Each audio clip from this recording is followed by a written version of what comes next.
Hello everyone, and welcome back for today's video where we've got something different planned.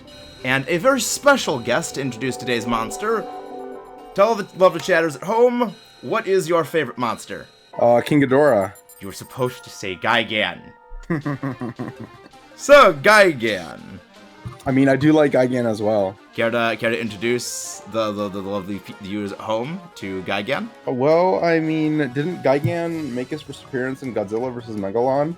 I mean, it's hard to tell with the show and movies sometimes. Well, I think Gigan is probably my second favorite monster for the fact that I really like his lore and his backstory. I mean, I really like Cyborg. I like the concept of cyborgs. I mean, we all know Terminator. I mean, Terminator is probably like... Gigan debuted in 72, 1 year before Godzilla vs. Megalon, which was Godzilla vs. Gigan. So he's literally coming back next year. Okay, fair.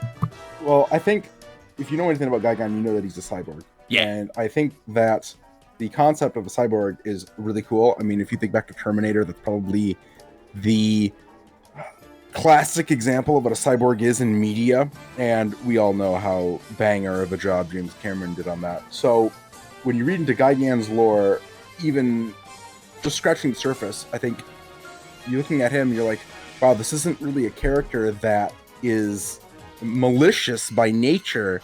He's malicious because he's been made malicious. He's been tampered with. Well, we don't know that because it's like, we don't know, because his backstory just literally does not even exist. He just exists, and I mean, that's not even including, you know, the freaking redesign with Final Wars. Well, that's personally my favorite design. I personally... You used to spam that thing all the time when we used to play Godzilla Unleashed. Of course. Yeah. Gigan was my main. So, I think Gigan, alien, dinosaur, I mean, I love anything that resembles a dinosaur. Yeah, alien, cyborg, Spinosaurus chicken that may or may not be a fan of Mori Calliope because the giant suckins. Alright, going back to simping over Shiori or Marine, I got the rest of the video to record. Yes, that very disjointed introduction with my brother was Gigan. He might be a simp, but hey, at least he kicked his League of Legends addiction. But yes, this is a special video for my brother since it is his birthday, and we already did a video on King Ghidorah and one on Destroya, which got taken down, so I decided to go with next best thing, Gigan. As for who, and really, more specifically, what he is, that's one of the most enduring parts of his characterization. He is a mystery. What parts of him are naturally produced in terms of his personality, and what parts are the alien cybernetic modifications and controls. Because despite the fact that he is very much under the control of aliens for all of his character incarnations, he displays vastly more personality than you see from any of the other controlled alien monsters throughout the Godzilla series. And this was actually deliberate on part of his suit actor, wanting to make it seem as though Gigan was actively enjoying and reveling in the destruction and savagery that he is causing.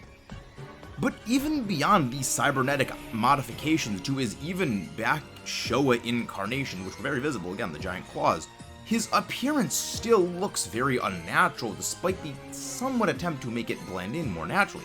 Obviously the visor eye, all the metal spikes coming out of his body, and the hook hands, the hooked feet, and the tail spike. And that's even putting aside his drastic overhaul and redesign in the Millennium era, which is, in my opinion, the best redesign of any monster in the entire Godzilla series, and probably one of the best redesigns of any character in, really, fiction as a whole. Of what little we do actually know about his origin is that he is apparently a space dinosaur, which was cybernetically modified by the Space Hunter Nebula M aliens in their conquest of Earth. And given that in Godzilla Final Wars, all of the character backstories are said to be basically the same as what they were originally, means very likely the Exilians did the exact same thing. But before we get on to the rest of the Cyber Claw Terror Gigan, and all of his absolutely amazing greatness, don't forget to subscribe for more, comment your thoughts below, and leave a like on the video. It's very telling that despite the perceived, unfairly, might I add, poor quality of the first two movies he appeared in, Godzilla vs. Gigan and Godzilla vs. Megalon, don't worry, we'll be talking about that in a few weeks. and his entire absence from the Heisei era, largely hailed as the best era of Godzilla, he has retained an immensely large cult of popularity. So much so that the reason he was brought into Godzilla Final Wars was specifically because the director was a big fan and wanted him in there. Which, that characterization of Gigan is pretty much the one that has shaped all the popular discourse about him, and even elements of that incarnation of Gigan, which had a knock-on effect in terms of the way that Godzilla and Mothra battled against him, and Kaiju Ghidorah, seem to have even influenced the MonsterVerse. So, Gigan casts very long shadows across the entire series. In fact, there is concept art sketches of KOTM 2019 that include Gigan amongst the kaiju showcased. Keep in mind, some of the other kaiju showcased in some of these were Gamera. That tells you where the headspace of the top shelf of Toho and Legendary are at when it comes to kaiju. On the power side of things, Gigan actually has a fairly unimpressive at first glance power set. He, back in the Showa era, displayed no long-ranged energy beam laser capabilities. While canonically he does have his optical lasers, they're never showcased.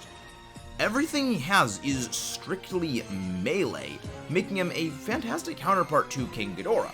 The Force and Finesse duo, with King Ghidorah being the Force, obviously his gravity beams, Hurricane Force wind creation, and general just absolute destruction he wreaks, while Gigan was almost like a precision instrument, his hammer claw slashes causing impulse explosions on impact, and his buzzsaw making for a much more surgical strike capability.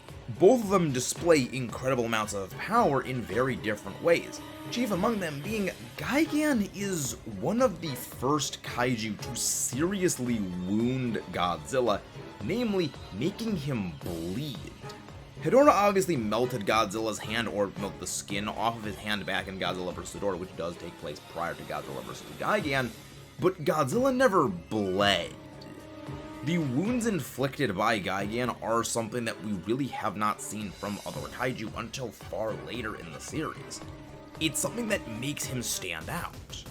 With this near melee exclusive focused toolkit, he has quite an impressive arsenal, with his flight capabilities comboing with his buzzsaw allowing for swift and agile slashing strikes, of course the same strikes that cause Godzilla to bleed, as well as significant application of force through the focused point of his hammer claws. It's unknown whether these claws are actually a natural part of Gigan's physiology originally, rather just mechanical versions of them, or if he originally did have hands and then these were specifically attached for some other reason. Given the way that his overall torso seems to be somewhat organic with mechanical internal components, I'd wager a guess at saying that the claws are actually natural to him. Though his flight capabilities, I would say, are not natural. Obviously, as he was made to be an invasion weapon for aliens, flight would kind of be important to traverse the depths of space. His tail being almost a scorpion-like stinger, though he doesn't really use this in battle. With his redesign and reformatting in Godzilla Final Wars, much of these are kept the same. The only difference being that his tail is now made, instead of a scorpion-like stinger, it now has a trident for stabbing. In the Godzilla Unleashed video games, it's called the Heart Piercer, which, frickin' metal. He has added nipple discs in his abdomen, though this is only after his reformatting secondarily wise, as well as the inside of his jaws is lined with what appear to be studded metal teeth. This would make sense if only for an intimidation perspective, considering Gigan as a cyborg doesn't really need to eat. Overall, his physique was rather slimmed down, with instead of a much more organic scales-looking body, he now has this biomechanoid, almost armor look to him, which, because he's actually an emaciated, mummified version of what he was before, kind of blurs the line of what is natural and what is unnatural about him, but it is made clear that now, instead of being simply giant meat hook claws, his new claws appear much more like scythes, each with a grappling hook or a dual set of grappling hooks mounted underneath the wrist so that he can reel his opponents into the buzzsaw. This new look to his, well, signature claws actually makes far more sense from a damage dealing perspective. It extends his range far longer than it was before, and rather than just simply being hooks where the rounded rest of the arm is really not suitable for striking targets, with the entire underside being curved like a scythe blade, that means anywhere along the blade getting hit will cause damage. As well as we now get to see the first usage of his Gagarium Burst laser beam. This operates less like a standard focused continuous laser beam and more like almost a shotgun burst. After traveling and being a certain distance away from the target, the beam spreads out before exploding around it, acting as this almost unholy combination of a flamethrower, rocket-propelled grenade, and shotgun. Following his defeat against Godzilla, where Godzilla literally decapitated him, he is once again redesigned and modified, this time stripping away the scythe claw hands in exchange for a pair of weapons known as the Bloody Chainsaws. Dual-wield, double chainsaw hands. Holy frickin' crap, this is metal. His flashiness comes from his personality. He displays this almost haughty arrogance when he fights against Godzilla, and overconfidence, which, truly backed up by his impressive arsenal, is what is actually the flashiest thing about him. His presence and personality speak volumes. He doesn't need super flashy moves. In the case being his aggressive flourishes, almost as if he is taunting Godzilla when attacking him. As Monster X is holding back Godzilla so that he can continuously go for slashes with Gigan, he taunts Godzilla. And once again, going back into the more than mind control bit, Gigan and Monster X are confirmed to be under the alien's mind control here. But they display vastly more personality than you really got to see from the other monsters who were being mind controlled. Now, this does have likely something more to do with the fact that they just didn't get enough screen time, but it is worth mentioning at the very least. And again, being that the origins for all of the monsters in the movie do follow their Showa roots, it's likely that Gigan and Monster X, again, Kaiser Ghidorah, were actually tag partners on more than one occasion, seeing as how they seem to know and understand the other's abilities. Add his much more unique combat styling, to the mysterious nature of the character, to his quite impressive combat feats against Godzilla and many other monsters, again being able to wound the normally invulnerable King of the Monsters, and his villainous friendship with King Ghidorah, as well as Megalon, it makes Gigan almost a dark mirror of both Godzilla and Godzilla's closest allies, being Mothra Anguirus and even now today, King Kong. It's really no wonder why he is so popular and why he has maintained so for years. But that really is all there is to talk about Gigan. He hasn't really been in too many movies and featured too heavily.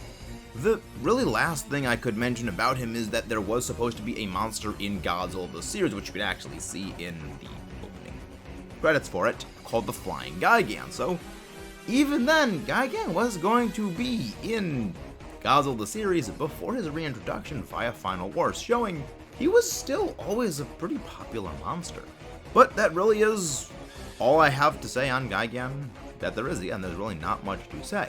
If you haven't done so already, don't forget to leave your thoughts in the comments below, subscribe for more, and leave a like on the video.